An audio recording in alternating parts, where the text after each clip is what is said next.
Fed up of floor robes, driven to distraction and drowning with doom boxes? Tired of living in chaos? Welcome to Decluttering Untangled, how to declutter when you're overwhelmed, ADHD or autistic. I'm going to help you uncover the secrets to decluttering, no matter what hurdles you face. You'll discover how to declutter, de-stress and transform your world. I'm Heather Tingle, reformed hoarder, neurodivergent declutter queen, and your guide through the maze of mess. Let's get untangled.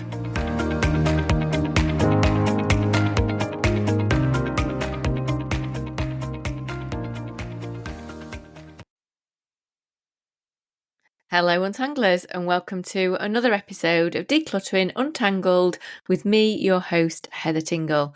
Now, first of all, can I just give a little shout out to those of you that have sent me a message recently.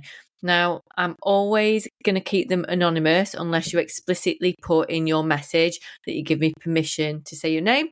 But thank you to those of you in New Zealand, Montreal and Manchester, UK that took time out to give me such lovely feedback. It really does make my day because sometimes I think I'm just talking to a void a lot of the time, and it's only when I get feedback that I realise. And also I see the statistics, that does help as well because I'm all about the statistics, but getting feedback from real people where you tell me what is working for you, how it's helping, whether you're using it as like a body doubling thing or whether you're taking on advice or you're just thinking in your head, what would Heather do? That is really lovely to hear. So thank you for that. More, please. Also, if you've got a question you want answered on this podcast, just message me and let me know and I'll see what I can do. Whether you want to be anonymous, that's totally okay. Or if you want to have your name on it, let me know. But if you have a specific thing that you want support on, let me know and I'll see if I can do a podcast about it. Now, today's podcast is all about what to do when you are torn, deciding whether or not to let something go or not. And I think it is really, really important that one of the big things, and I know this is definitely true in the KonMari method, and it's something that I've definitely taken on board, is a lot of the time what we're actually doing is deciding what's important to keep rather than what we need to let go of. So do keep that in mind as we go through this podcast today. So first of all, when you have got an item and you don't know whether to let it go or not, what I would really like you to do is listen to how your body reacts.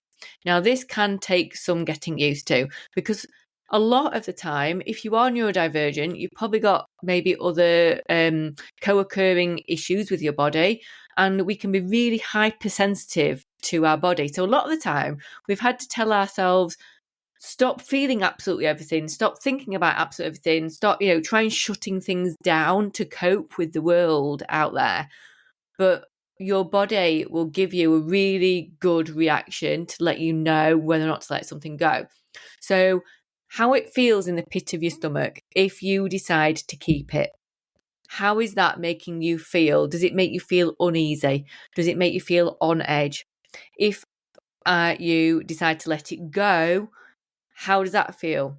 Does it feel good? Does it feel bad? And really think about how your body's reacting. Is it tensing up? Or is it kind of relaxing a little bit? And that can be quite a weird thing to explore and can take some getting used to. But our bodies do often know what's best for us.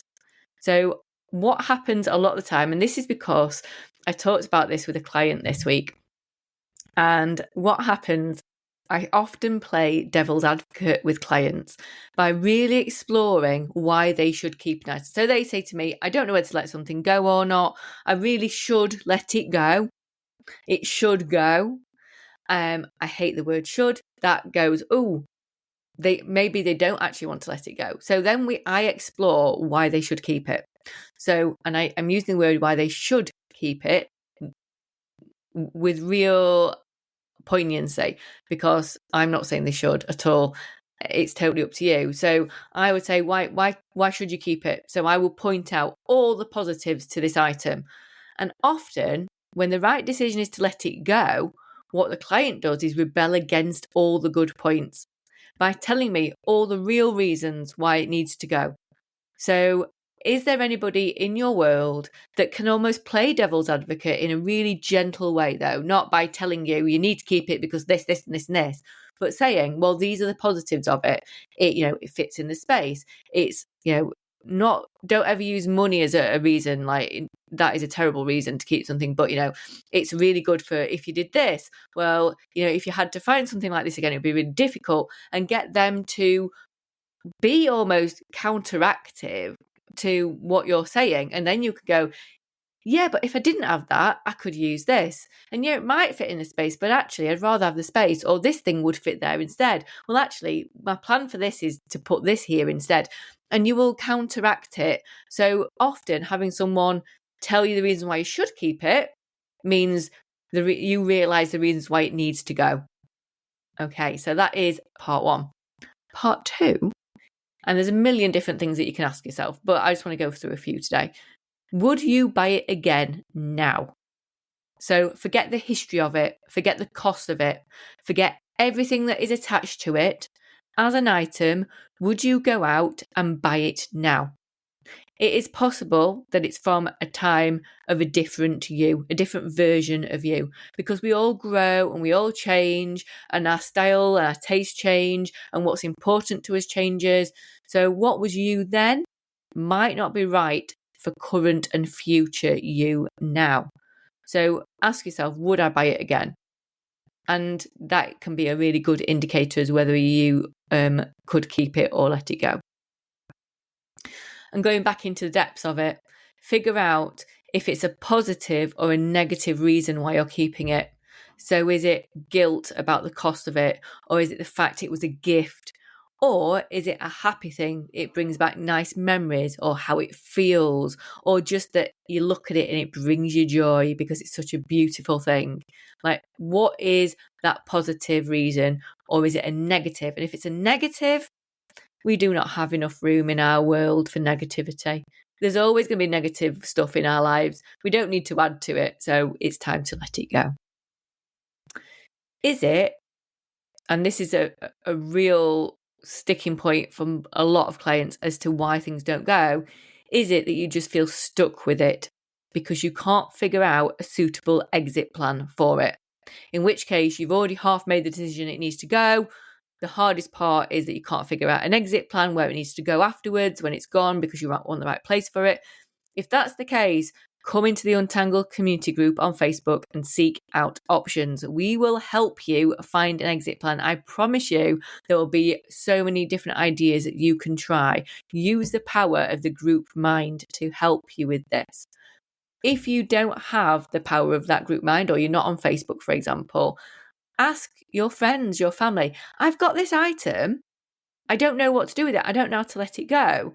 And if you've got zero waste groups, they're really good for this. People who repurpose things are really good for this. So seek out someone else, or hire a declutterer like me who takes it all away, and then I find the right exit plan for it. Because I will always promise clients, if something is important to you, you don't want to put it in a bin, I will find an exit plan for it. So make it somebody else's problem, like me. Then ask yourself, is this item more important to me than the life I want to live, or the space I'm trying to create, or the ease I want in my life? So does it deserve a space in that future life of mine? How you want the room to feel. So this is why, if you go back to the early episodes of Decluttering Untangled and the PAVE system, that vision is so important. So is this going to fit in with my vision of my space? Or actually, is it just going to hinder it? And then the most important part of this pod for you today that I really want you to consider is, if you've gone through all this and you still aren't sure, then I want you to be kind to yourself and I want you to keep it. Don't start a maybe pile or a maybe box or a maybe doom bag, because that's just going to cause problems later on. But just give it a really good chance back where it's meant to live. And what this does is, in 3 months' time or 6 months' time or a year, when you get back around to that item again, you're more than likely going to be ready to let it go. Or you've already made the decision that it absolutely can stay, because you've given it that option, you've given it that chance. Because there is nothing worse than not being sure, letting something go, and then having regrets. And it is totally normal when you're letting things go to feel sadness. totally normal. You should, however, feel a release, maybe a pang of doubt even, but it shouldn't be giving you worries or a sinking feeling in the pit of your stomach that you're doing something wrong. It should be giving you a feeling of relief, if anything. So you need to feel that weight being removed and a feeling of relief and lightness. And it's totally okay not to let something go, to try and enjoy it for the next few weeks or months where it actually gets used and enjoyed and kept. Or you realise that despite the reprieve, you still didn't work and it needs to go. So really give yourself that option, and you will know when you're putting something in a bag to go what feeling you're getting, and you need to start to listen to that, because you need to start trusting your own brain and your own decisions, because you can absolutely do it. So I bet you've never had a declutterer telling you to keep stuff before, have you? I told you I'm different. So until next time, be kind to yourself, keep untangling, remember you're not alone. Bye. Thanks for joining me for today's episode of Decluttering Untangled. If you found anything that I've said today helpful, please do me a favour, hit that subscribe button or leave me a review. It's like receiving a virtual high five that keeps me going and lets me know that I'm helping real people out there and I'm making a difference. Please remember, you're not alone in this. I'm building a community of fellow untanglers over on Facebook. Just visit the show notes for the link to my free decluttering community. So until next time, remember, you're not alone, you're not lazy, you can untangle your life.